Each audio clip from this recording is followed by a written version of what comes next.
Hello, and welcome to episode 43 of On Second Thought with Mike and Matt. We are coming to you live on a Thursday night, October the 9th. Mm-hmm. And I'm not sure if you've heard, we're very lucky to have Matt tonight. I'm not sure if people have heard the scuttlebutt and the rumors and the hearsay, but he's raised his appearance fees by 50%. But I did tell him that even 50% more of zero is still zero. He's arguing with me about the numbers, but I think I'm right. That's what, according to Google AI, I am right. But so we're lucky, ladies and gentlemen. Devious Mr. Matt is here. I don't trust these numbers you keep speaking of. I don't understand what you're saying. My fees have gone up, so I mean that's. I'm just curious how this is going to work out. Yeah. In the long run. Well, these are uncertain economic times, Matt. So we will have We will have to be fluid in how we move forward. Maybe I should raise tariffs on myself. Is that how that works? And then you can take the money that you've made from the tariffs and help fund something. Anyways. Yeah, right. Happy to be here Thursday night. Lots to talk about, as you can tell by our opening monologue. Maybe we will be discussing some things that have gone up in price. Until then, I haven't heard about anything going up in price. This is news to me. We will get there, sir. Patience. In the meantime, lots to discuss. I follow a wide variety of people on BlueSky, Matt, which is the alternative to X. Okay. Mm-hmm. And, I follow the guys over at Giant Bomb. And one of the guys, or I think a couple of the guys, live in Ohio. Mm-hmm. Okay. And I don't think they live in your part of Ohio. I think they live closer to Cleveland. That's all Ohio. Those types of Ohioans, Mm-hmm. And I think I'm going to rely on you to translate this for me. But he was one of the guys, and Jeff Grubb, Giant Bomb, was complaining now that BlueSky was requiring him to upload his ID. And he was, I can't relate to this, Matt. Popular people get DMs, no one really messages me. So I don't know what these DMs are that people speak about. But he says, I just letting you know that, in order to continue using this thing, I got to upload my ID. And I don't know if he was going to continue to do it. There was some, like we all are, like what happens to this ID? Like if you're following along with the news right now, somehow Discord has like a bunch of IDs. I'm not sure why they needed those IDs, but they have them.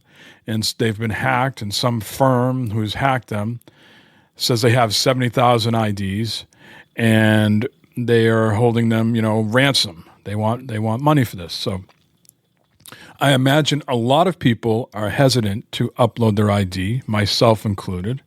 Mm-hmm. So tell me what is going on in the state of Ohio, and how widespread is this? Are we talking just certain types of apps, like all social media apps?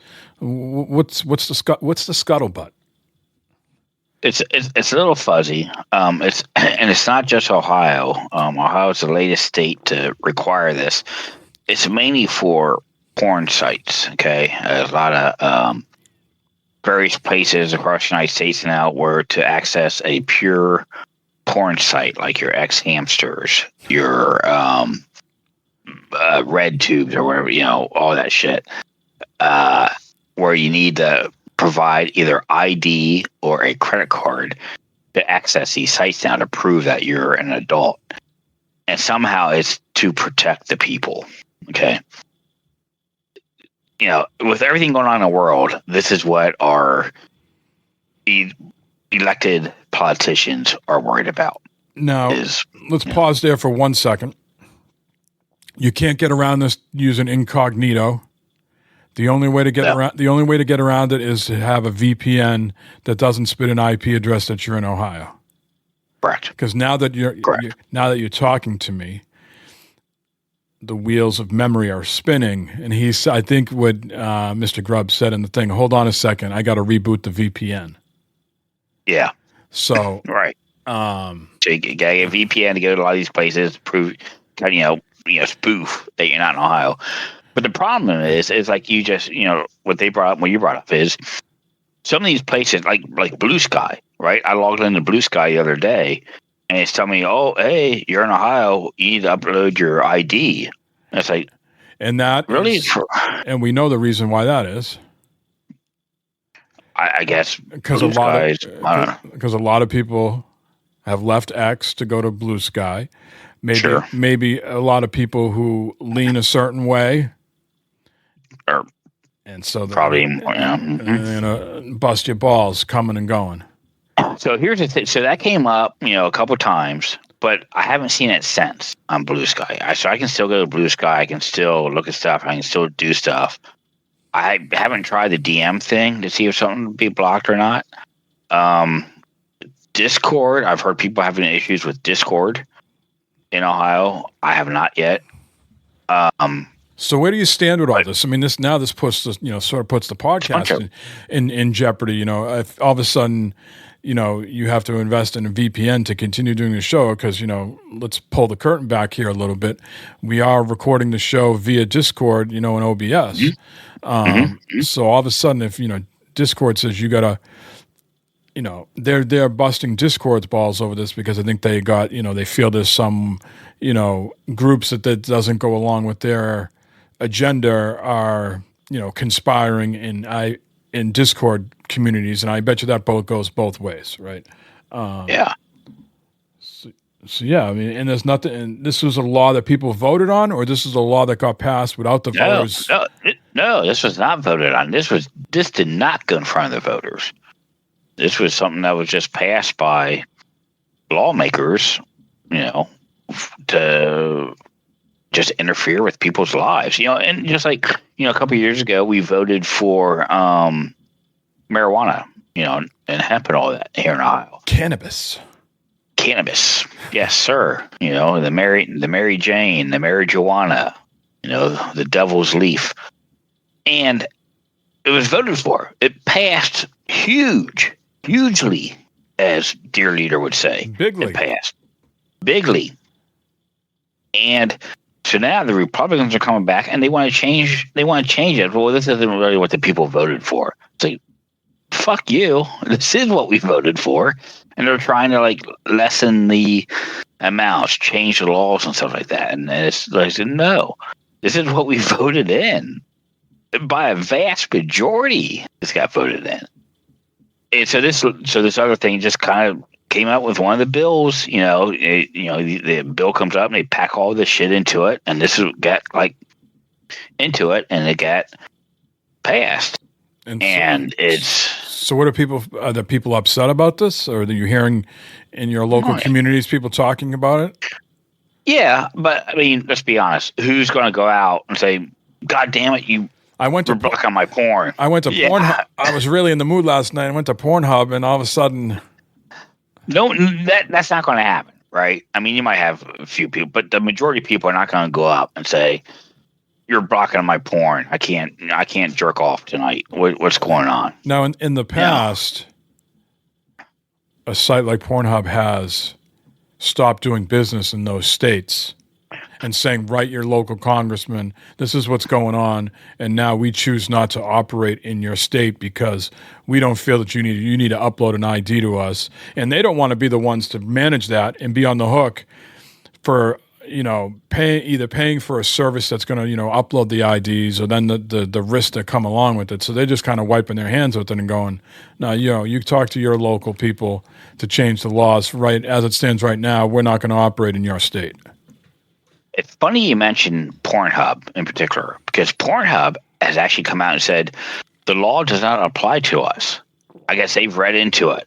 Whatever. Well, they're the biggest ones, so they have probably have the lawyer muscle. And this does not apply. This does not apply to us, and they are not blocking it. X Hamster you can't use X Hamster in Ohio anymore. It comes up when you go to it, because I'm going to it to see what happens, right? Yeah. And it comes up and says, "Oh, you're from Ohio. You got to either your license or credit card or whatever. And that same with the ChatterBait, same thing. We see you're from Ohio. We're not available there unless you do this and this. Pornhub is still available. And I didn't read the whole thing because I saw it come up at work, and I'm not going to click on shit like that at work, right? And I come home and I forget about it. But apparently Pornhub's like, no, this does not apply to us. Come home and you have your own Pornhub. What do you need to go online there for? Well, yeah, exactly. Yeah, absolutely. So I haven't really looked at all that, but yeah, apparently they looked through the whole thing and that, and they said, no, we're good. We're still going to be here. And the funny thing about that is like 4chan, you can still access 4chan, everything on there. You can still access all the bad shit on Reddit. It's a very fucked up thing that this is, and it's just I can't believe really you're gonna they say it's because we're protecting human trafficking, all this shit. It's like, really, how? This is a great overreach of government on your personal life, just like everything else happening in the world right now, right? Yes. And yeah, it just, I don't know. But yeah, it's just like to get to BlueSky and you gotta notice. It's like, really? BlueSky? And you said Twitter. It's not coming up on Twitter. It's not coming up on Facebook. Some of these other, questionable sites, it doesn't come up, but it's a very odd thing. Selective. I'm waiting for like lawsuits and shit to start coming out. Yeah, and then what happens with judges who don't side on things the way they want to be sided on. Anyways, oh God, don't want to go down that path.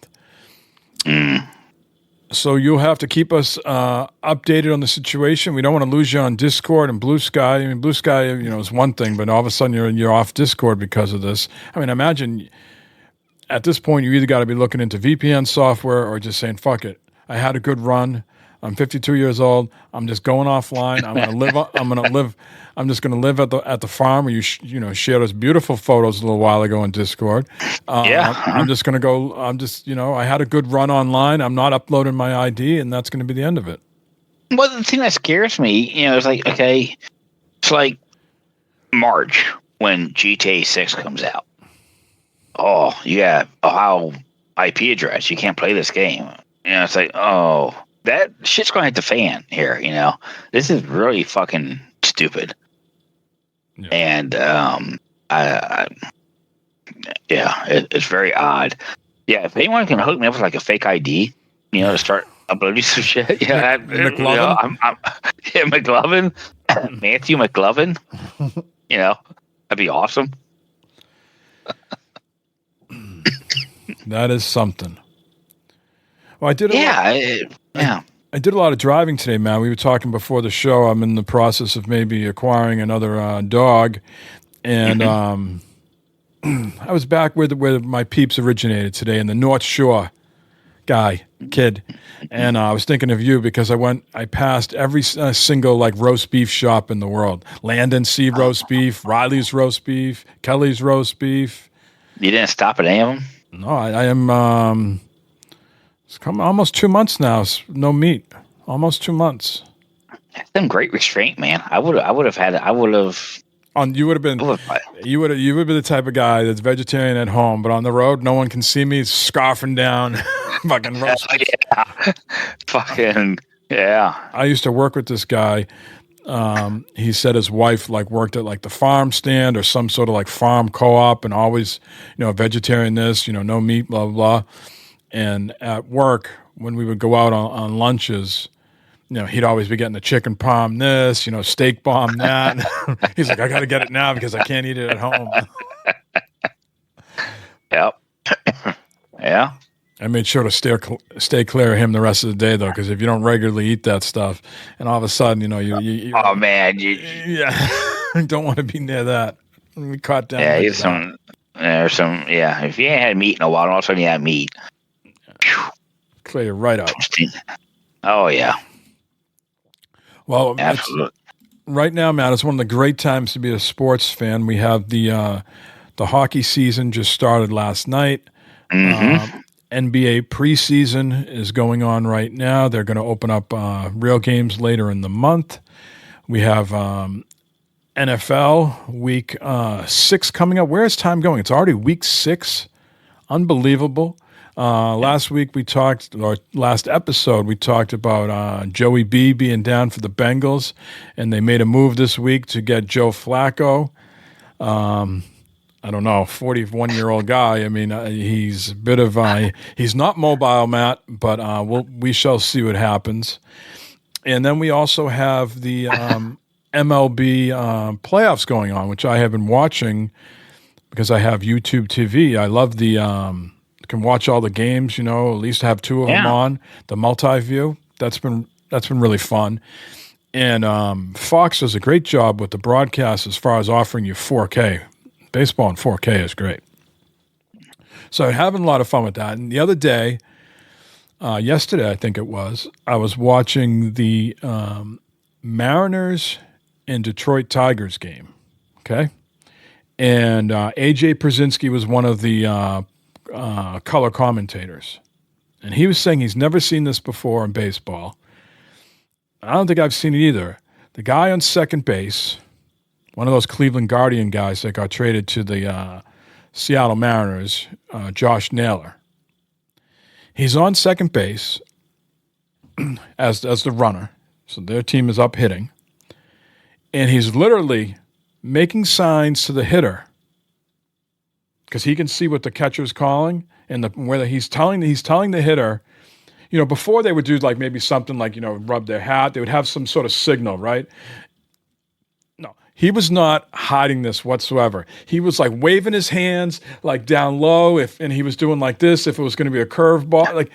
And Przinsky's like, back in the day, Bob Gibson, the next time you came up, Gibson would have put one right under your chin, and that would have been the end of that. Yeah. And I've never seen that before, and I'm curious because they said on the broadcast, he's not breaking any rules, he's not stealing the sign, there's nothing says that he can't relay what's going on. He's not using any technology to do this. He's just watching it, and he's telling the hitter. What is your feeling? I thought you weren't allowed doing that. The Astros got in trouble a couple years ago for stealing the signs. They used technology. They used technology. They used a camera in the bullpen, and then they would bang something. Yeah, banging the drum or bucket or whatever. If you're just sitting there watching it, with your own eyes, and then telling the guy that they said on the broadcast he's not breaking any rules there because he's not using any technology or anything. He's just relaying what he's seeing. Well, because it happened in the Little League World Series this year. So this year it happened, or some kids got in trouble out in second base for stealing signs. Yeah. Wow. I thought for sure that wasn't allowed. He was doing it with grandeur, sir. Okay. I no. But like you know what? If I'm the pitcher, guess what? Next time you're up to bat, that's coming close to your chin.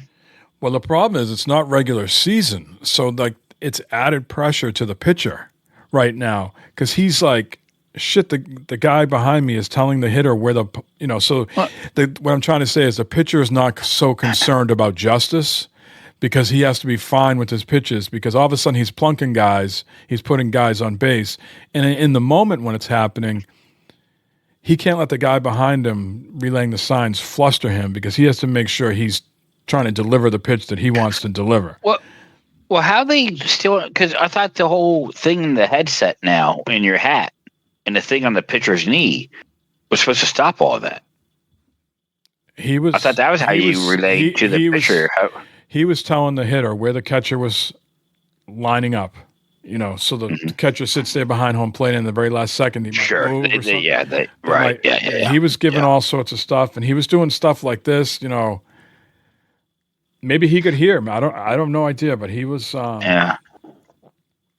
he was giving the information up, and Przinsky was. I've never seen this. This is wild. This guy is not trying to do this subtly at all. He's just all out, let you know. And I think part of it. I think the guy at the plate hitting probably wasn't even looking, and it was more psychological. Like he might not even been really relaying what was happening. and just trying to get into the pitcher's head. Could be two. It could be two. And I saw that with the Yankees and Red Sox. You only can throw over to first base now twice in a per at bat. Correct.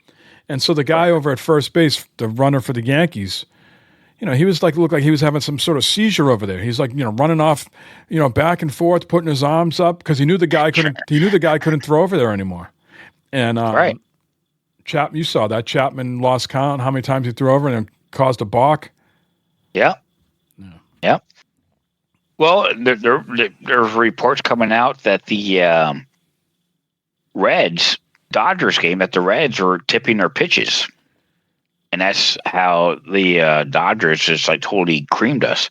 Because the Reds, they were just not discreet with anything. They were just tipping their pitches, and the Dodgers caught on and knew what pitches were coming. They had this little iPad out showing the batter, hey, look at this here. And sure enough, man, fucker comes up and just slams one out of the park. And this goes back to my whole thing. This goes back to the whole thing with the tush push, with a lot of stuff. If you don't like it, defend against it. Figure out a way to get around them doing that. Yeah, I'm telling you, tush push is going to get eliminated. What's going to happen first is they're not going to let two guys push you. They're just going to let one guy. And then it's going to – because what happened was in the beginning of the season here, it's one thing to do the tush push. It's another thing to be offsides, moving before the ball's been snapped. And that's what the Eagles were doing. And then they started calling them penalties on that. Or they didn't call a penalty on that. And the Chiefs were pissed. Mm-hmm. Right? And they were like, these guys are moving before the ball's even hiked. Yeah, you can't do that. And so they started to crack down on that. And I think a couple more situations like that come up that can't be reviewed or they don't catch it. They feel like the first thing that's going to happen is, all right, you can't have two guys pushing this guy. You only can have one. And then if people don't like that, then it's going to get eliminated. But I want to circle to football here because, we know you must have a good career in Pee Wee coaching Pee Wee football. Tell me what you would have done. Who said that? We've been having a rash of, wide receivers, anyways, by nature are divas, Matt, and running backs. Anybody who touches the ball, pretty much somewhat divas. I want to know what Coach Helmer would do in a situation when a running back or receiver is running into the end zone untouched and feels the need to be so casual that they drop the ball before they cross the goal plane. What would go on in your head as a head coach, and what would be the first couple actions that you would take? I would be right in their fucking face. What the fuck are you doing, you dumb motherfucker? Really? Come on.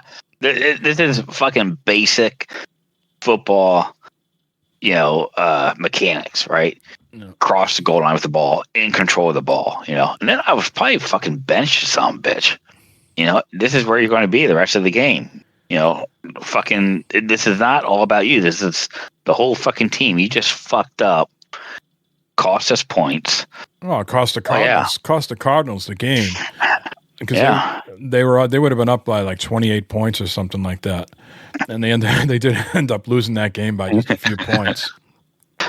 I mean, fine them, $10,000, whatever. If it was me, I don't know the economics of all these things, but if it was just a 53-man roster, if he slots in somewhere between 40 to 53, I'd cut his ass. Send a message. This is not tolerated. But the Cardinals head coach did get in his face and then had a little physical contact. He slept on that and felt bad about it. He had to apologize to the team the next day, and then the team fined the head coach $100,000 for making contact with his player. See, that's fucked up. That's wrong. It takes all. The head coach should not. No one should be touching anybody. But now the situation is the onus is on the attention is on the coach rather than the player who fucked up. You know, that's the downside here, right? Absolutely. I mean, no, that's a bunch of bullshit. That's all on the player, man. That's not on the coach. It's all on the player.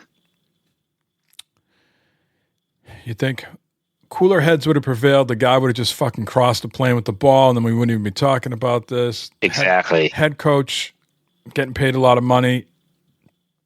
Don't be fucking violent with your players. You know, just everybody. You know. No. But here we are. But isn't the coach there to keep control of the players and to like, what the fuck's wrong with you? Don't do this. Yes, and I think you got to be. You want to, as a leader, someone myself who has managed people, you want to lift them up, you want to motivate, you want to lead by example. You don't want to, I think in that situation, you did, you get in their face and you let them know that it's a fuck up. And then you probably go over to your captains and say, I need you to drill this in to him once again. Rather than, we've all seen the YouTube videos or the Instagram GIFs where the guy goes to like the muscle lifting things and he always shoulder blocks the muscle guy. He's like this little scrawny guy, and then he walks off. Like, that's essentially what he did to the running back. Like, he yelled at him and then he like shoulder blocked him as he was like walking away. Come on, if the running back was really wanted to, he could have just beat the piss out of the head coach and we would have, I see where the coach is coming at. I can see that. I can see that action. I can see that move. Like, come on, man. Get your shit together. That type of thing is probably what he was. Yeah. So that's that. I'm going to get into what we've been playing here in just a minute. I do want to say to you, Matt, Happy Battlefield 6 Eve. Yes, tomorrow. That is coming out tomorrow. Looks like it has an 84 on Metacritic. I've been perusing a couple reviews. People, saying, one of the stronger Battlefields to come out in some time. IGN ripped the campaign. They reviewed just the campaign. They kind of reviewed them separately, IGN. And they gave the campaign a 5, said it was on just 9 missions that you can do in under 5 hours. And, very short. Which is kind of expected these days with the Battlefield and Call of Duty. I think the maybe more recent Call of Duty is a little bit longer than that, but it's been a while since either one of them have had spectacular campaigns. Yeah, and I mean, really, you got 90% of the people buying these games are for the multiplayer, right? They're not playing it for the campaign. So, yep. Unfortunately, you'll be away at the farm, being Farmer Matt, and you will not get a chance to go up the leaderboard. Is it launch weekend? Is it double XP? I haven't even looked. I'm going to miss out on a lot this weekend. I know. I'll come back, Sunday to play, and everyone's going to be like level 2,000, and I'm going to be a little lonely Matt. Trying to get in and play, and your little pea shooter. My little just basic little infantryman Matt. Coming in. Hey guys. Well, you did. I think we're going to talk about this in a little bit, but you did splurge, I think, on the higher tier. So you might have some stuff that can level you up kind of quick, and you might have some extra if you know how to use those. I know sometimes you just buy this stuff and like, where the fuck did any of this stuff go? I have to I have to look under this pillow. Like, where did everything go that I just bought?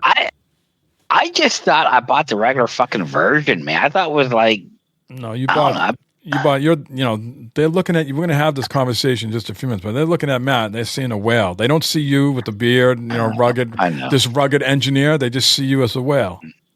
Yeah, they did. This guy don't know what the fuck he's buying. It's just, he's going to go to the app. He's going to search Battlefield 6. Ooh, this is going to be the first thing he sees. This is here for this cost. Oh, that's what I need right there. And let's talk about the app. So what app are we talking about? Because last episode, you were talking about going smaller and wider. And I will tell people that is code for I am not buying the ROG Xbox Ally X, that I am buying a PlayStation 5 Professional. That's what he meant by smaller and wider.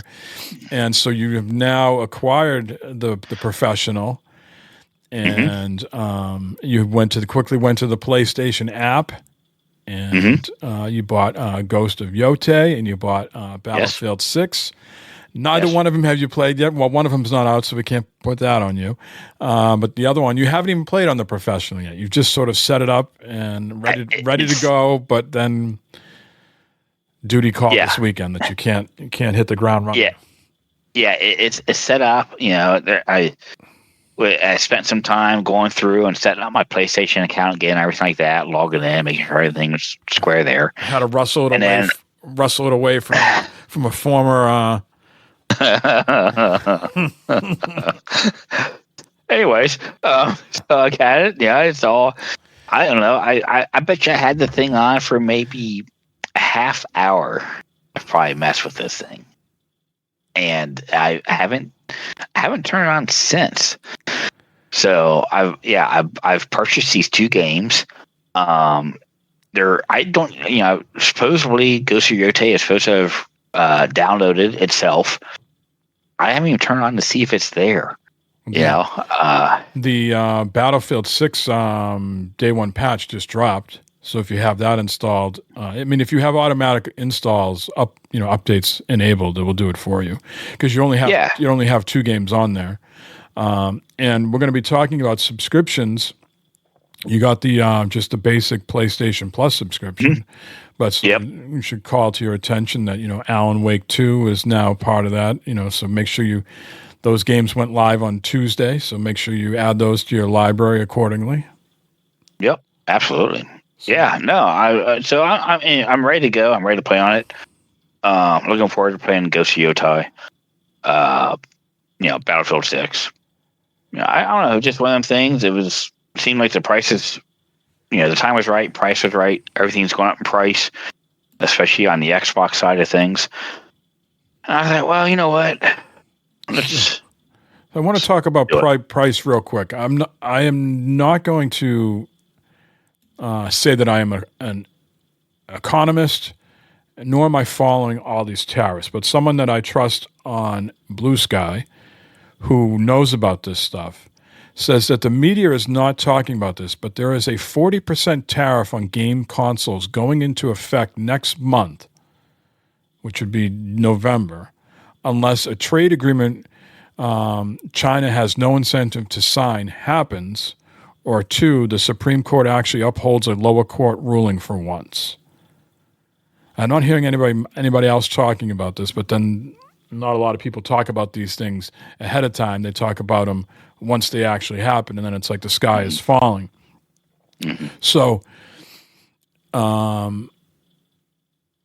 there could be another $100 or so tacked on to a lot of this stuff in November if, according to my source here, the Supreme Court doesn't uphold the lower court ruling, or China doesn't sign this trade agreement. And he goes on to say, Xbox and PlayStation have been eating small to moderate losses on every console this generation, with wholesale prices that are maybe 10% lower than retail, and tariffs are going to add 100% per unit at this rate. So that's a hefty price. Yeah. Here we are. It's just like the things that tariffs are being put on are just silly. Video games, like, really, fucking some of the imports coming in. It's like, what? This is not helping things at all. This is not making things better. Yeah. When are they propping up a local USA company to start making consoles? Where's the work being done on that? Where are these factories? What's going on? Well, yeah, I can't wait to get when they're getting Sears and Roebuck back together. Have them Sears make a home console. Where's my J.C. Penney? Where's my Ataris? I thought I was going to step outside. I did a lot of driving today. I thought I was going to see like cobblers and wood toy, stores everywhere on every corner that I went to, but I didn't see anything like that. Nothing like that. No. Yeah. All right. So you have the PlayStation 5 Professional. Yep. You'll be ready next week. So episode 44, Next time we reconvene, we'll hear all about your impressions of the machine itself.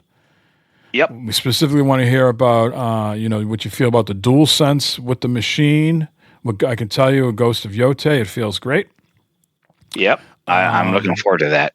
I want to hear about the integration with the beautiful Sony headset that you have on right now that you're talking to us. Remember, the Professional only has USB-C on the front, so you have to plug that dongle in on the back because that's where the USB-A is. That's what she said. So we want to hear that, and then of course we want to hear your thoughts on the two games and anything else that you played. And welcome back to the PlayStation Club. Oh, I'm excited to be here again. Absolutely. And now let's move over to what we've been playing. We have been making some good progress in Borderlands 4. How are you feeling about what we wrapped up? We wrapped up the main story, so we could go on and do other things in the game. Do you have any sort of feelings about the story? I think the story is very good. We mentioned it. I'm not sure if we mentioned on the show, but we mentioned it back and forth that it didn't really feel like a Borderlands game. And I still don't think, after seeing some of the characters and stuff, it didn't seem like the Borderlands game. It was that type of game, obviously, with all the loot and everything. But it just seemed like a whole separate thing for the most part, right? You could have played this without knowing the lore and stuff of the other Borderlands game. Agreed. But it was good. Yeah, you agree with that? I agree with that. I think it's a, for lack of a better term, typical video game story. Not great, not super great, not the worst thing I've ever played. It kept you engaged somewhat, and it was nice to see. I'm not going to give spoilers because the game's only been out a little over a month now, but it was nice to see some of the characters from other games appear, even though maybe, like you said, didn't really have a tangible effect on the game. Like you said, well, gee, you're giving me all this backstory. I got to go play these other games now. You didn't get. They didn't set it up that way. Right. Yeah. But I think, as far as the zaniness and stuff, there is that in the game. They did have some strong characters. It did have a good story. We went through and we finished the main story in that. There's still a lot to do in the game. Side quests, aplenty. There's a ton of side quests all over the place. Plenty of places to explore. It was fun. I enjoyed it. I want to keep playing it. Now that we've finished the main story, it can slow down a little bit. But there's that, for me, that completionist where I got to go through. I see all the stuff on the map, all the question marks, all the gray areas, all the different things to be discovered and found, the echo logs, all the collectibles and all that stuff.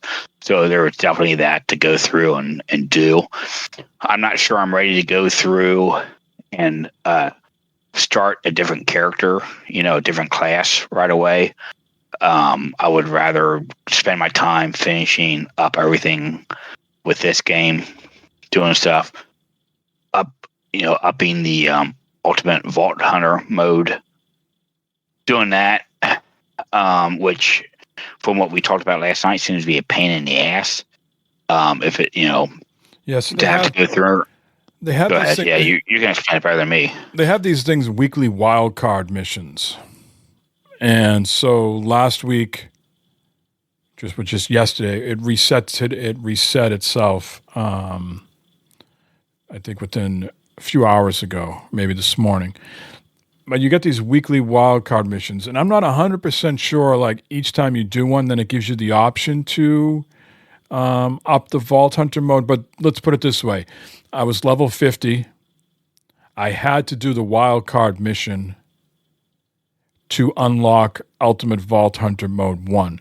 Now, the way I was quickly interpreting that and reading that is to then unlock 2, you would have to do a wildcard on Ultimate Vault Hunter 1. Then you can switch to 2, rinse, repeat. When you're on 2, do a wild card, and then it unlocks 3, and so on and so forth. That's my understanding of how it works. That you just can't be on 1 and keep doing them on 1, and then all of a sudden it's going to unlock 2, 3, and 4. You got to do these wild cards on the actual highest level you have unlocked to unlock the next one. And that is unfortunate if that's the way it's going to be. That seems like a pain in the ass, compared to Borderlands 3, where you just go up to that machine on Sanctuary 3 and you set the level to whatever you wanted to. Yeah, and I don't have a ton of experience like playing these types of games where you up the difficulty. And I've said on the last 2 episodes, boy, whoever made this game played a lot of Destiny. Is that the way those types of games work, where they just don't give you the level, that you have to earn it to get to the next level? That could be the case. They've done a lot of things in this iteration of the game to what I'm calling modernizing it, bringing up to current game standards. And so I wonder if that's the situation in other games. But yeah, where I stand right now is I'm level 50, and I'm playing on Ultimate Vault Hunter 1. I think you're level like around 43, 44, so you're not quite at 50 yet. So I am maybe just under 100 hours into the game right now. I'm like somewhere like between 94 and 97 hours. Yeah, like you, got a lot of side quests and collectibles to do. And I feel like I'm in a good place with the game now, that I'll call this like, now I can do like bite-sized gaming. Okay, I want to invest myself into Ghost of Yotei story-wise when Matt's not online or anybody else. And then when people get online, when tonight we want to play Borderlands, I can go in there and I can do these little bite-sized activities, still gain XP, still up my character level, and knock out a few side quests and collectibles. Or maybe tonight we're not going to play Borderlands. Tonight we're going to play Battlefield, right? So I feel like I got like those 3 games, in current circulation that I can beat on for the next, couple of weeks. Sure. Yeah. I like what you said, with the Borderlands, even with Battlefield 6 coming out, after we finish the campaign, you can go in like bite-sized nuggets, you can go in, all right, I'm going to clear this little area out in Borderlands, take me an hour, Yeah. And that might whatever, be, and that might be something that's more beneficial or easier to do on the handheld now for you, where you're outside with a coffee. Like, I'm not sure I want to play Borderlands 4 story stuff, campaign on the handheld. But if you're talking about just going on the handheld and finding an echo log or finding a vault symbol, that's a little bit more perfect, a little bit more ideal, right? No, I think you're 100% correct there. I think that's the ideal thing to do on the handheld with Borderlands, is to go around and find these collectibles, unlock areas, depending on the side mission, maybe do some side missions. But yeah, main story wise, is at least for us, hard to do. Maybe for some of these younger whippersnappers out there, they can do it, but not us. And then Battlefield 6, go online, do 3-4 rounds, depending on how long they're going to last. And all right, well, I'm good for tonight or whatever. I think we're getting into some good gaming here coming up. Old school gaming, right? You got the old school. It's Battlefield and the Borderlands, and then Ghost of Yotei is of course part of the Ghost of series that Sucker Punch has been working on. I mean, it's been, I don't know about you, we're pretty much the same, but I know for me, especially, it's been a while since I've played an online multiplayer game like Battlefield. Well, I haven't done Call of Duty in a long time. Well, so we're gonna get into the reason why you're not playing Call of Duty here in just a little bit. But I have been playing Call of Duty because I still am subscribed to a certain tier. Spoiler, and I have been playing the beta for Call of Duty 7, and just like I told you, I was playing it just to get the hands ready, Matt, just to get the the Twitch feeling. So when I go play Battlefield 6, I'm not a total noob out there. You know what I mean? I'm trying to get those reflexes back in gear. Mm-hmm. Mm-hmm. Yeah. Yep.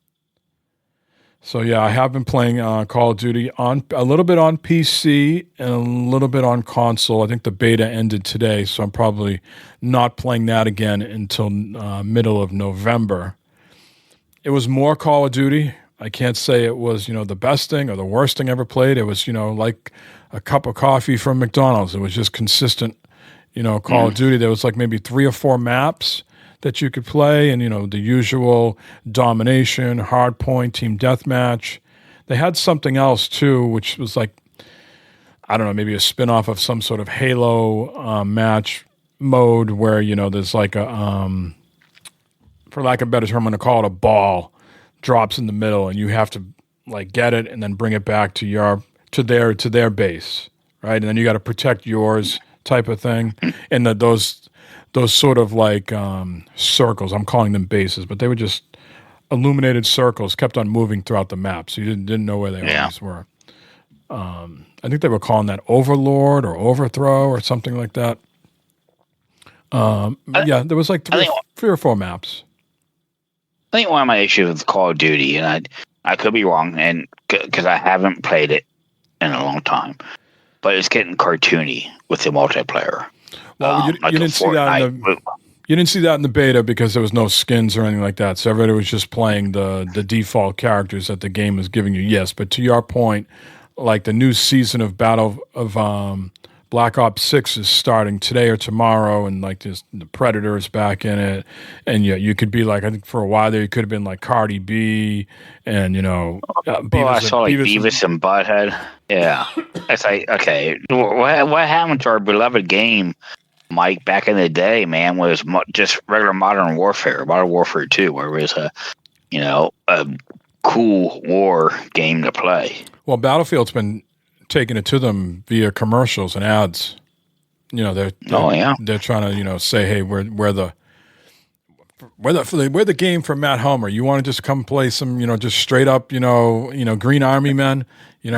Yes, come play with us. Yes, absolutely.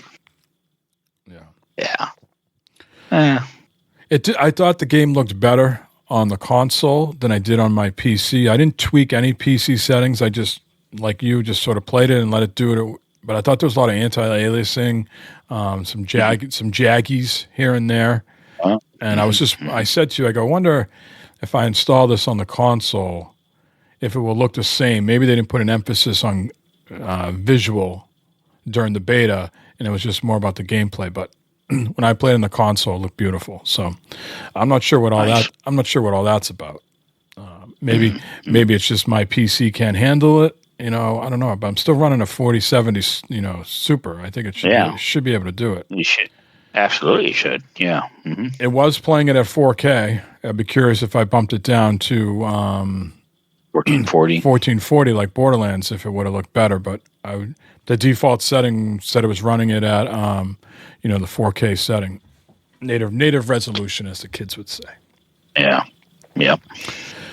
And other than that, I've been playing Ghost of Yotei a little bit, maybe like the first hour or two. I wanted to beat the campaign of Borderlands before I dived into Yotei, because I didn't want 2 stories going in my head at the same time.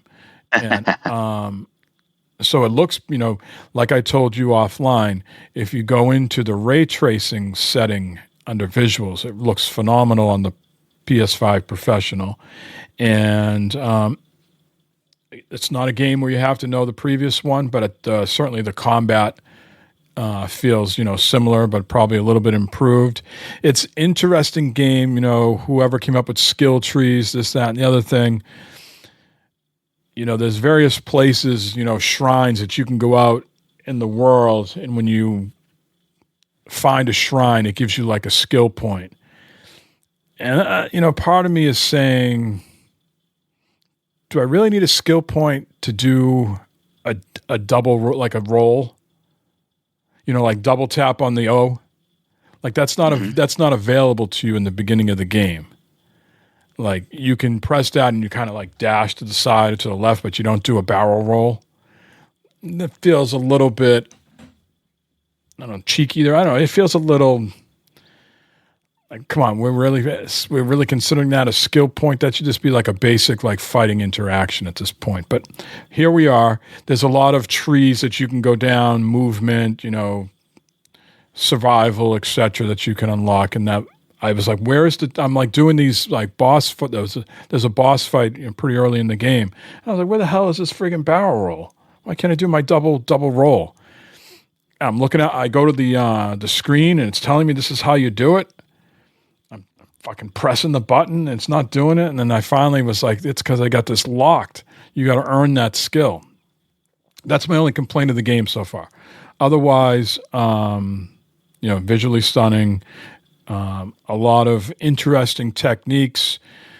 You swipe on the pad on the DualSense controller, and that shows you where the wind goes. That's your path. So in Borderlands, right, it's in Borderlands gives you the path. Right now, press up on the D-pad for that. Press up on the D-pad. Yeah. So for Ghost of Yotei, you'll swipe the pad, and the wind the path will show you to go to the mission that you've selected.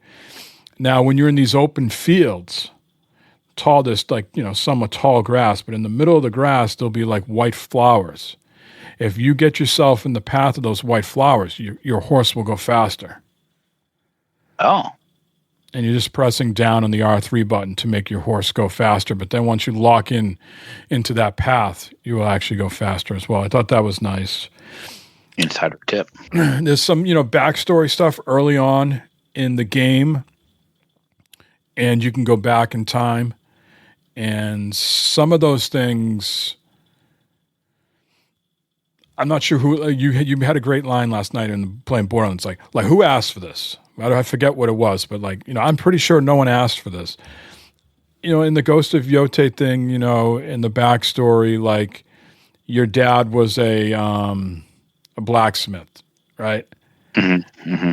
And so he's showing you how to make a sword.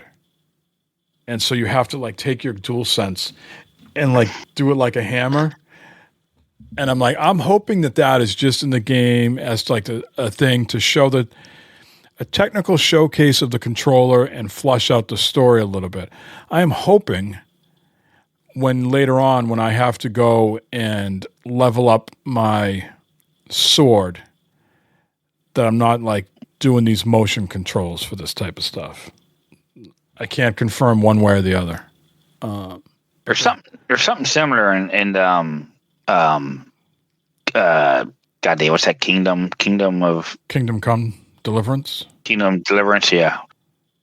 Where when you're doing blacksmithing, it's not a motion thing, but there's this timed thing that you have to do and stuff. It's really this seems just I can't wait ridiculous. I can't wait till you get to the bamboo.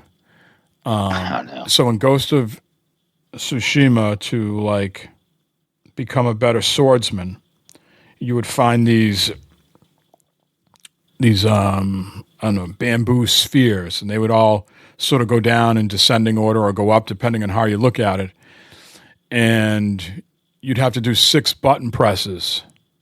or 6 button presses to get it. So it might be XO, XO, RR, something like that. And now they've added something on, you do that to the 6 button presses, and then I think a piece of bamboo flies up in the air, and you got to press some other button to slice it in the air to finish it. And I was for me, when I look at those things, this is going to sound weird, but I almost put it into drumming terms. I'm all right, if I have to do 6, it's almost like 2 triplets back to back. Or if it's I'm just doing 4 and then 2, I'm all right, this is kind of like a 16th note roll or something. And I'm just I'm approaching it that way in my brain. I go, what is Matt Homer going to do with this? Because it's got to be quick. You got to be 1 2 3 4 1 2 3 4 1. So I'm sort of thinking, I'm sort of putting that sort of rhythm in my head. You know what I mean? Like a drummer, 1 2 3 1 2 3 1. Why do they have to do that? Why is that a thing? Huh? There's nothing for an old fucker like me to want to be able to do that, right? You're gonna get sweaty. Sweaty palms. There's no purpose to that at all. Nothing at all to gain from having to do that. It's like that thing in fucking Borderlands. Push the button, pull the lever, hit the switch. Oh, I had to do the hard. Have you done it on hard? Have you done it on hard yet? No. So when you get to the hard one, push the button, pull the lever, don't flip the switch. Oh. And then the other wrinkle is there's a whatever those batteries are. Yeah. Pull the battery. And then insert the, and then like one side is like you're pulling the battery out, and another place you're just inserting it in. And so sometimes it just says pull the battery, and you're not actually like plugging it in. So then you got to like throw the battery. And other times it will say like pull the battery. Now insert the battery. You got to do it in two places. Why? Yeah. No one's asking for this. No one. If I'm at the developer's table, and someone comes up and says, "Hey, here's my idea for a puzzle," you're fired. Stop fat fingering the controller. Stop finger fucking all the buttons. We won't get into that, but that's a class. We won't. That's a classic behind the scenes story. Yep. Quit finger fucking the buttons. Yeah, that goes back to the fucking not shoulder blocking your player. We'll leave it at that. Yeah, but do report back with your experiences with all this, because I'm sure our listeners cannot wait to hear your experience. 2 weeks, PS5 Pros on eBay. Or either that or Molly the cat's wearing it as a hat. Yeah. Did you? I'm not sure if you belong to the PlayStation Reddit channel. I am now again. Yes. Did you see the picture yesterday? Some kid, like 17-year-old kid, died in a car accident, and they made a PS5 headstone. Tombstone. With the controller as well. Yeah. Some people thought it was AI, but then they got it from different angles, and No, I can see that being real. Yeah. Yeah. And then to add to the story, I was reading all the comments. And they were saying, some parents don't actually know their kids, what they're into and their likes and things like that, but they know they play video games, so they thought they would want a, Xbox or PlayStation Tombstone. Yeah, the kid probably played like a Nintendo. Here's a mobile Fortnite player. Here's one of them. Yeah. All right. Before we get into the news, anything else that you would talk about game-wise? Covered all that? Any other Borderlands stuff or no? No, I mean, the main thing has been Borderlands. I bought that The King is Watching, so I'm going to hopefully play it this weekend. I don't think I need an internet connection, so I don't have to farm. Have you been... Check that out. What's this other game that is taking over the Steam right now? It's a sort of like vampire. What is that vampire game? Vampire Survivors? Vampire. Oh, what was that game? Anyways, there's a game that's similar to that. Is it called like Mega Bonk or something? Yeah, Mega Bonk. Yeah. Which is sort of just like that vampire. Was that Vampire Survivors? Is that what that's called? I think it is. Yeah. Mega Bonk. It's only $10, and it's doing unbelievable numbers on Steam right now. There's a game coming out close to your birthday here. Power Washer 2. Power Wash Simulator 2. We're gonna cover that coming out in just a minute. Just a minute here. Absolutely, getting ahead of ourselves as always. All right, Let's get to the meat of it.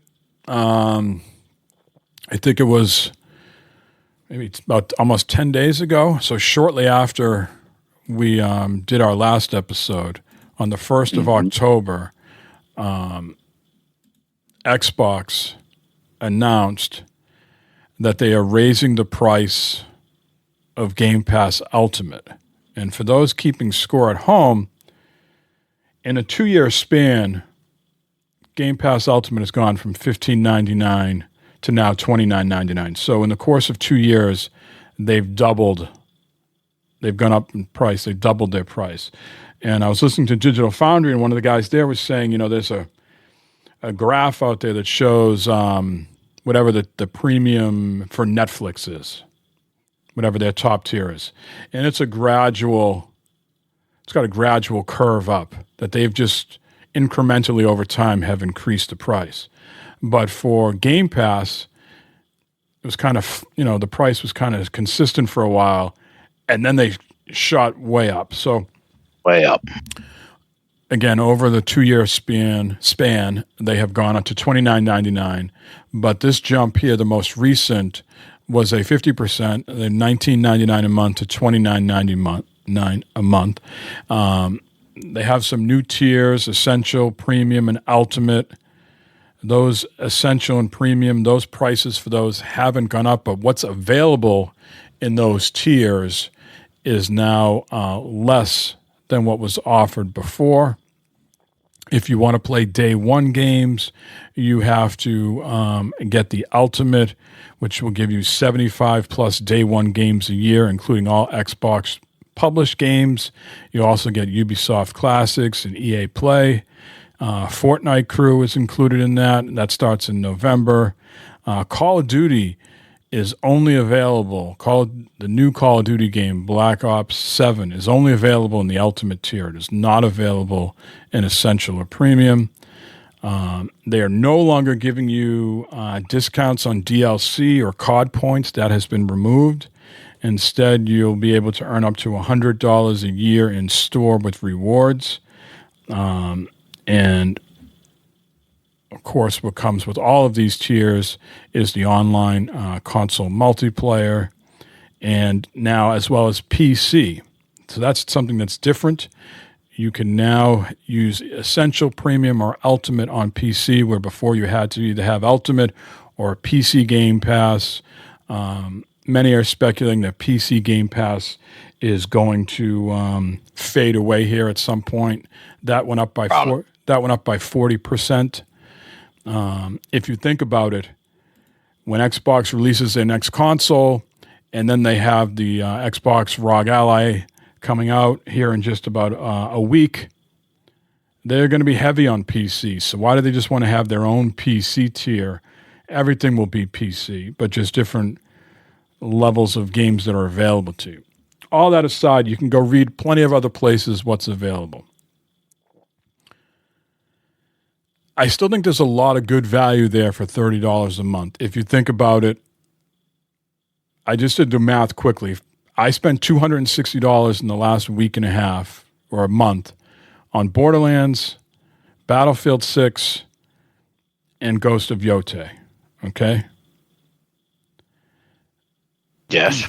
Those games I know are not available on Game Pass, but if you're just playing games on Game Pass and you're not buying anything else, $30 a month at the top tier is still giving you 400 plus games, and all the new games. Like you just said, Power Wash Simulator 2 is coming to it. Mm-hmm. The Outer Worlds 2 is coming to it.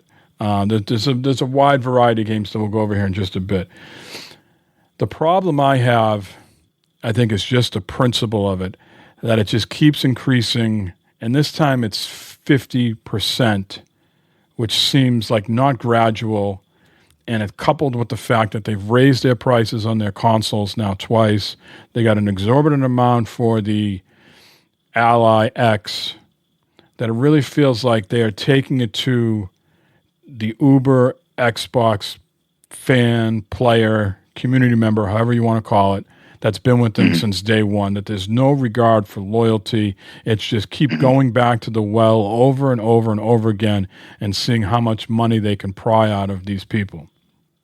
That's sort of like talking out of both sides of my mouth. I think there's still good value there, but I think $30 is a line that many people feel has been crossed. Now think about it. For someone like me who doesn't go out to the bars, I don't go out every weekend to a restaurant. I'm not into golfing. I don't have a car and a motorcycle. I don't have all these other extracurricular activities. So for me, I can rationalize it as much as I don't want to spend $30 a month. I could rationalize this is my one avenue of entertainment. Yeah, it stinks it's $30, but it's not like I am saying, all right, am I going to renew my country club membership or am I going to be on Xbox Game Pass? For me, it's like I don't have that conflict, but I can see for how other people who have a lot of varied interests and subscribe to a lot of other services now have to make decisions on what's the value. And I always go back to the fun. It cost my family $85 to go to the Chinese food the other day, right?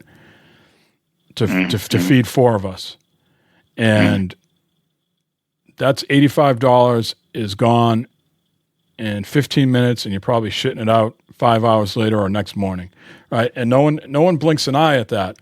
But if a game that costs millions to make, hundreds of millions to make, and all of a sudden it goes from $69.99 to $89.99, like the sky is literally falling, and the world might crumble underneath people. So it is interesting how people put values on certain things, like maybe buying this, really special bourbon. Yeah, that's what it costs, and that's what I'm willing to pay. But Game Pass goes up, I can't do that. It's interesting. Having said all that, what I have done, my plan, and I want to hear your plan and your opinions here in just a minute. I have stacked Game Pass Ultimate till March. So I already had a 3-month code that I could input from buying one of these ROG Allies that I never used. So I redeemed that. That got me to December. And then I bought 6 months of Game Pass on Amazon. I gave 3 months to my son. I took 3 months. So I'm good till March. And I won't be affected by the increase. And then by then, reevaluate, see where I'm at. Hopefully I have found a job by then, and I'll make a decision then. So basically I've punted my decision until March. And I know you have gone the opposite. So I'd like to hear your thoughts on the price increase and then why you decided to make a decision. Yeah, so let's circle back a little bit here. Let's take your Chinese analogy for a minute here. So you went out, you bought, $85 pay for Chinese, right? But that $85, you bought stuff that you only wanted and needed, right? You didn't just go out and buy $85 of food and some of it. give me the rule, spin the wheel, mystery meat. Exactly. You got stuff that you wanted. Same thing with bottle of bourbon. I go out and buy the bottle of bourbon. I'm paying for that bottle. I'm not paying $300, and I'm just getting a variety pack of bourbon, and some of it I'm not going to use. Moonshine from Fred and Ted that live out in the farm. Exactly. So this $30 a month, okay, there's a ton of features there that you're not going to use, yet you're still paying for them. Like the Fortnite thing, possibly the EA, Fortnite the Ubisoft. The Fortnite thing is amazing that's included, because I heard someone say that if you're the person that's going to traditionally subscribe to Fortnite Crew or use Fortnite Crew and use those points, you're probably someone that's not playing 400 games. You're probably just playing. You're probably just playing Fortnite. That's what I'm saying. You're paying for stuff you're not using. You're not getting value. There is no value in that. You're paying for stuff that you're not going to use. That it should be a $15 a month. And if you want this Fortnite thing, you're going to pay $5. If you want the EA, you're going to pay another $5. You want the Ubisoft Classics, you're paying another $5. Right? If you want the Game Pass and your games, it's $15. Well, what are we learning here, Matt? It costs real money to buy Bethesda and Activision.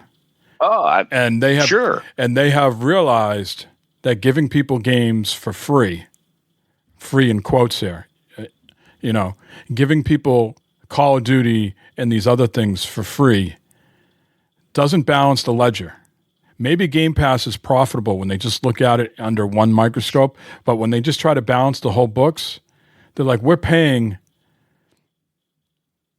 $300 to $800 million to make a Call of Duty game, and we're losing $300 million in sales because we gave the game away.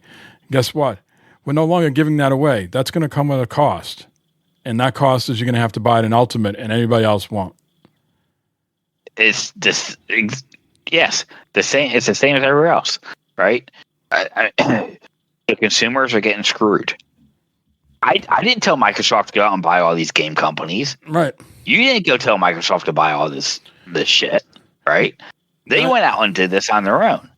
No, I think with people who are invested in the Xbox ecosystem with Game Pass, I think what they're going to have to do is they're going to have to map out the year and going, all right, how much would it cost me if I bought Outer Worlds 2, Ninja Gaiden 4, Indiana Jones, the new Halo game, Outer Worlds 2, whatever other games, what's that going to come out to at the end of the year versus paying it incrementally over the course of the year, right? And the great thing I think many people are failing to mention here, Microsoft, none of these services care if you go up, you go down, cancel, and come back. So what I'm saying is, for you, Matt, all right, I know I want to play the Outer Worlds and Ninja Gaiden in October. So I'm going to subscribe to Ultimate for maybe 2 months. And then the service has no appeal to me for 3 to 4 months. So now I'm going to go to Ultimate, I'm going to go down to Essential, or I'm going to cancel entirely. And then when the games come back up, there's a stretch there where they're hitting their mark, I can resubscribe at a certain tier. So you can go up and down, cancel, and I think a lot of people feel like they're locked in. No, I got to it's $360 a year, and I'm tired. This is a monthly subscription, and you can cancel, you can go down, you can go up, you can fluctuate depending on what's available for you. Well, I think we've talked about this before, right? People subscribe to these things and they forget that just next thing I'm just going to subscribe for a month or 2 months. Well, next thing you know, they got it for 3, 4, 5 months. And they're just because these things automatically come out of your account. No one's paying attention to Netflix and Disney and all this shit come out of your account. It just happens. Yeah, right? It's like it's the old gym membership thing. They just hope yes. You go, you sign up, in January, and you go through February, and then they hope that you never show up, and they just keep billing you. Mm-hmm. Right. Yeah. So, circling back to this, you have gone down. I did from Ultimate to Essential. Yes, and tell us the why. And I am curious because you predominantly play on PC now, and you got the PS5 Professional. Why haven't you just canceled altogether until you see something that you like again? So why did you go down to Essential, and why didn't you just cancel it outright? Well, I think you named it. Why I went down to Essential. Right, I'm not on my Xbox as much as I used to be. I'm on the PC mainly, and there are some Xbox games, Microsoft games I'll play on PC. And then, of course, because I bought the PS5, right? So I see myself less and less on my game Xbox console. Okay. So there is that reason why I've gone down to that. And the reason why I'm keeping it is because that whole online thing, and because of what games I do, Fallout 76, that type of stuff, I could still play. There are certain games that, all right, maybe come down on PC and try it out, see what happens. That's the main reason why, is because I'm less and less on my Xbox. Mm-hmm. So that's one reason why I'm not going to pay $30 a month for something I'm only be using $10 worth of stuff for. There's no value there for me for that. Right. That's what I was curious if there was something you were jumping on right away because, of course, being on PC, you don't need to pay for online, right? Correct. But if you're going to be switching over to Fallout, we got a story coming up here about Fallout 76 at some point. If you're going to be switching over to that, that is included in the game. Is at least included in there. Right. So yeah. So you've gone down from $19.99 to. Is it $9.99? Is that what the lowest? $9.99. Well, yeah. I mean, down. Well, I'm going down from $29.99 down to $9.99. Well, they haven't charged you yet for $29.99, right? But I mean that's what it's coming to, right? Yeah. So. Tomato. Your last build for $19.99, so you're saving yourself $10. If you kept it, yes, you'd be saving yourself $20. Right. Yep. Yeah. So yeah, I'm down to that, and I don't care about the play and earn shit, whatever all that stuff is. Yeah, I don't. Well, you should care about the play anywhere because you're the handheld guy. You want to make sure that the play and earn, not the play anywhere. The play and earn, the play and earn. Yeah. The play anywhere. Yeah, so yeah, I do care about that. Sure. Yep. Yeah. Yeah, I don't know. It's a bold move they're making, man. With everything going on. We talked about this many times in the past, either on Bad Fodder Figures or this. Like, I think how we would tee it up is like, Matt, what would the cost monthly have to go to for you to cancel? And I think you said $25. Yeah, I was within the $20-$25 range. Yeah. And now, like I said, it's gone from $15.99, I think it was like $17.99, $19.99, now $19.99 to $29.99. Unbelievable. Yeah. That's some big jumps there.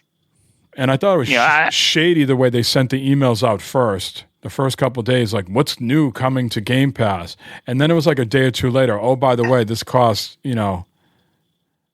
Yeah, and then like removing the discounts for DLC for certain things and just different things just happening. They're playing some real shady shit here lately. It's just really it's odd what's going on here. Kotaku has a story from Amy Hood, who is the CFO at Microsoft, went to the Xbox people and said, you have to find another way for Game Pass to be profitable. This is what they have figured out, Matt, that giving people games for free on day one is not making them money. It would make them money if they thought it could get up to Netflix numbers. And that's what they thought originally, that this was going to get up to 100 million people. And it stalled out somewhere in the 30s, which still gives them a shit ton of money. It's a ton of money. But that doesn't give them the money that they paid for those studios and then the studios to make those games like a Call of Duty. You just can't give that shit away for free. Eventually, that's their fucking fault. Find that shit. No one told them. None of us gamers told them to go out and buy this shit and do that. Well, now I think what's going to eventually happen. Even though we got a story here in just a minute where they're denying that they're getting out of the hardware industry. They have positioned themselves very well to be the biggest, one of the biggest, publishers of games. And then start publishing some fucking games. They've been publishing them. All right, so we have you. Go ahead. Well, they're raising the price. Okay, so they're not making money now, supposedly on Game Pass, right? With all the subscribers they had, so they're raising the price and losing subscribers, and they still think they're going to make money. I have this quote here from Ryan McCaffrey at IGN. The difference between this bad news cycle for Xbox compared to others is that it's more about the brand itself now, which seems not as fixable as their previous lack of great games problems. The damage now, exacerbated by retailers cutting bait on Xbox, feels unrecoverable. And what he means there is, what I'm hearing is that Sam's and Costco I'm not sure how many people go to those places to buy consoles, but Sam's and Costco no longer stocking the Xbox consoles. They still have Nintendo and Sony there, but not Xbox. Yeah. And we had that conversation offline. Is that because the price went up too high, or is that because the price went up too high and even when it was lower, it was not selling and it was just taking up stock on their shelves and they needed to get rid of it so they could bring in other items that would sell? I mean, both Sam's and Costco sell high-powered PCs, right? Which are very much more costlier than an Xbox. So, they're not pulling those off the shelf. Right. I said earlier, I'm not an economist. I'm not sure if any of this is tariff related, or I'm not sure if they're upset about the Game Pass thing. If that's eating into their sales, that people aren't buying games anymore at their stores. Well, I think one of it is the fact, right? It's been out for what, 5 years now, right? Right. So sure, it's not like, yes, I just bought PS5, right? 5 years later, but not many people are going out and buying these consoles right now, right? The majority of them been sold. Yeah, you are correct. All right. So Microsoft has announced their first Xbox games, Xbox Game Pass lineup since the price increase. That's what I was trying to get out. So, Matt, things that you'll be missing, potentially. Some of these are coming to the premium tier and the PC Game Pass. They're all a little bit, I think they're all coming to this tier. So none of these you'll be able to play. Supermarket Simulator, Baldur's Gate 1 and 2 are coming. Eternal Strands, which is supposedly a good RPG. Ninja Gaiden 2 Black. Keeper, which is the new game from Double Fine. And then Ninja Gaiden 4. And, of course, we know at the end of the month, we're going to have Outer Worlds 2. Mm-hmm. None of those are...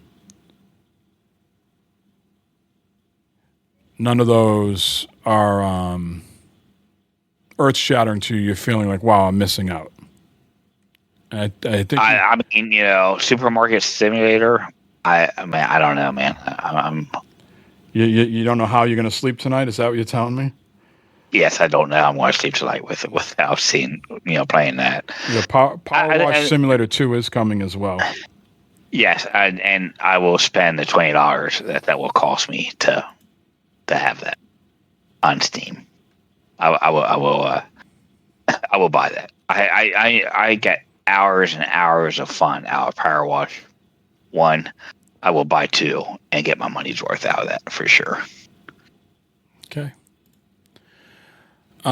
Is Microsoft getting out of the console business? That was a rumor that was going on this week. Many people are speculating, like I said just a minute ago, that they're just going to focus on publishing games, selling Game Pass, and sort of maybe put their Xbox OS on third-party OEMs like the Asus ROG Ally X, etc. Amid swirling rumors of a hardware exit, this is from Windows Central, Microsoft reassured gamers on October 5th that Xbox remains committed to next-gen console development, contradicting claims stemming from recent price hikes and a growing disconnect within its community. The quote from Microsoft is, "We are actively investing in our future first-party consoles and devices designed, engineered, and built by Xbox. For more details, the community can revisit our agreement announcement with AMD." So for now, Matt, as the wind blows, they are still making hardware. Mm-hmm. We'll see what happens here in the coming weeks and months ahead. Who is going to be headed back to Fallout 76 in December? Right now, if you are in the test branch on Steam, you could already be there. But for those of us who like to enjoy the final product, we will wait to December. But for now, you can get a first look at Burning Springs coming soon to Fallout 76. Prepare for one of Fallout 76's largest map expansions yet, with Burning Springs arriving later this year as a free major update for all players. Set in the southeastern region of rural Ohio, Burning Springs landscape brims with new places to explore, quest lines to follow, and new events to partake in. And I think it's going to have, whatchamacallit, the ghoul from the Amazon Fallout television series. Walter Groggins. Yes, thank you. Your excitement level, you've already said earlier that you're committed to, playing this, but where's your excitement level at? Is it ratcheted up because it's going to Ohio? Yeah, so I found out it's going to Athens, Ohio, which is in southeast Ohio. It's about 3 hours east of here. Been out there many times. So I'm very curious how it's going to be portrayed, how it's going to look. Apparently, it's going to be, desert-like. Unfortunately, it's not going to be the lush green Ohio that I love. It's going to be desert-like due to the circumstances of what happened back in the day with, in this world. Chemical plant mishap and so forth, and just kind of ruined the landscape. So, curious to see how it goes. I do want to play it again. I do want to go check it out. I will probably be here in late November, fire it up again, just to get going again and check out this expansion pack. See how it goes. I might just play for December. I don't know. I might play it longer. But I am looking forward to it. I think it's going to be pretty cool. Excellent. I am looking for a reason to get back into the game. I thought some of the other updates we complained pretty loudly about, whatever that caravan stuff. The Milepost Zero, all that shit. The caravan just kind of failed flatly, I believe. And we were not active players when the pit and the Atlantic City content dropped, but as both of us have played over 800 hours in Fallout 76, I did not think the pit was anything to write home about. Atlantic City was slightly better, but not that great either. So I'm curious to see if feedback has been heard. We've had this type of conversation before, but could you imagine a Fallout game like in the Borderlands game now, like with that look and that maneuverability? Would that lose some of its appeal? Do we like the sort of, have we grown used to the jank and we don't really want it, as much as we complain about it, do we really want them to keep the jank, but maybe just minimize the jank a little bit and modernize in certain areas here and there? Right. There's that little bit of that nostalgia with that, right? When you're playing, it's like, oh, there's Bethesda for you, Yeah. I think there is a little bit of that gives it character, but maybe polish it a little bit more. It's cool. Like you said, it's cool to have some jank, but let's polish it up some so it's not as bad. So. Yeah, no, I'm looking forward to it. I think it's going to be a fun little thing to play and try out again. Yep. Something to do in December when it is getting colder out, maybe some snowy days or snowed in, because that is cozy season. And Matt, I woke up today and it was 41 degrees. Mm-hmm. My phone right now says it's 41 degrees. And that is cozy season in October. Gets any lower? Yeah, gets any lower than that, you got to think about turning the heat on because the house. Shut up! Yeah, it's supposed to be tomorrow morning for us. It's supposed to be in the out rural areas in the 30s. Damn. Yeah, possible frost. Don't ride the bike. No, unfortunately, I got to go to work tomorrow. But yeah, it'd be a little chilly in the morning for the bike, so I'll drive my toasty truck. And last news story, we touched upon this, I think, an episode or two ago, where they said the Sony is shrinking the PS5 Slim, and that was just going to happen in Europe. Well, guess what? It is now here in the United States. The new digital edition of the PS5 Slim which again recently went on sale in Europe. Comes with 825 gigabytes of storage instead of 1 terabyte. This model is known as CFI-2100. Starts at $499, and it is now available in the United States via the PlayStation Store. So I'm not sure if it's available in other retailers, but at least right now, if you go to U.S. PlayStation Direct website, you will be able to get the reduced internal SSD. And of course, all these PlayStations, you can go into them and add an M.2 drive to up the storage. So that's still an option. This still boggles my, like we've said here, I'm no, computer magician engineer guy, but it just still boggles my mind how this 825 terabyte, which is not a common drive, saves them about, they're estimating it saves them about $10 a unit. And now they no longer have the black shiny. It's matte. Remember how you were asking me, like, my black? Yeah, because I asked you that when I opened mine. It's like, was there like one of them peel things off yours? No, but now they're selling this slim model. It's a matte. It's not shiny anymore. People said they actually like the look of the matte better than the shiny, and it also takes less damage. I could understand these changes, Mike, if they're selling thousands and thousands, like at a launch thing, right? Where you're going to sell thousands. But when you're only selling, this is, simple math. Okay. When you're only selling like 10 to 20 or 30 of them, are you really saving that much money? They must be, Matt, or otherwise,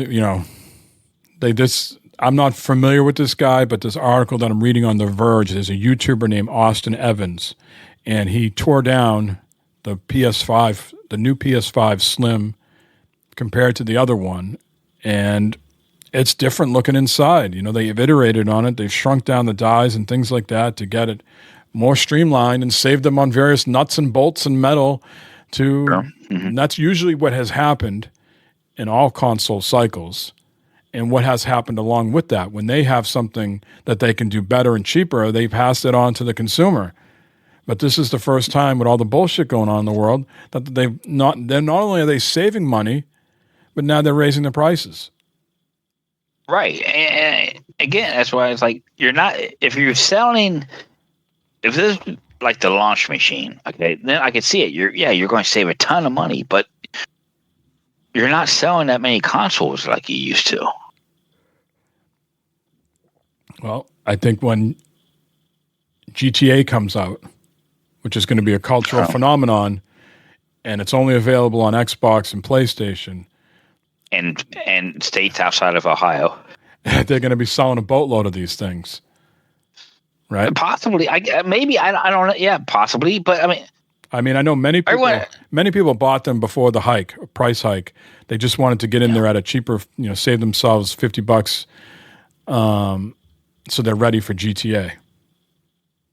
Yeah, I'll be getting GTA on for the Sony, for PlayStation, for sure. Yeah. That'll be the best experience for me. I know my computer is a pretty good computer, but it's getting up there in age, and this, and we know GTA is going to be a freaking hog of a game. So, yeah, the best value for me will be on the Pro. All right, man. That has been an action-packed show. We've covered a lot of topics. I thank you for your time, sir. Anything else? I thank you for your time. Anything else that you need to discuss before we say goodbye? Nah, I just appreciate everybody listening, feedback and stuff we get. It's always good to hear from people and all that jazz. I do apologize. We didn't talk about the top about Matt Tober. How was Matt Tober? How does it feel to be a year older? So far, so good. Going good. It was a pretty laid back birthday. Barb made dinner for me and made me a nice cake. Very nice evening, relaxing. I got PS5. So, hey, it wasn't bad. Not too bad. This coming Sunday, we're celebrating our anniversary. Here soon it'll be your birthday. So Matt-tober's coming out good. Golden Jubilee? I don't know, whatever 29 years is. Next year it's a big one, 30 years. Damn. Yeah, not this episode, but the next one, my last episode at 49. Yeah. Unless we do it delayed or something, then I'll be 50. But I think we'll probably squeeze it in before I turn 50. Yeah. Yeah. We'll squeeze it in. Yeah. All right. Well, glad to hear Matt-tober went well. I always say, boy, Matt-tober comes right in the beginning of the month. Sometimes you like to have anticipation, but no, boom, it's like booming over. So we, as we always will do, we'll wish a happy birthday to our former co-host, Jeremy. Yep. Bad Father Figures, and then Dad's Getting Grounded fame. His birthday is coming up here, and sandwiched in between Matt and I. And then after his birthday, then my birthday later in the month, and then Halloween. And then we can Halloween. And then we get right on to Thanksgiving and turning the clocks back. Here where I live, it is already pretty much dark by 6:37. Yeah, the first Saturday here. I mean, it's the first Saturday in November. The clocks change back, so that's that Saturday right after Halloween. Yeah, man. November 4th or something like that. No, November 1st, the first Saturday in November. Oh, that's right. Halloween's on a Friday this year. Yeah, November. Halloween's on a Friday. Yeah. All right. I'll let you get back to whatever you were doing, sir. Thank you for your time, and we will talk. We will talk again in a few weeks. 2 weeks.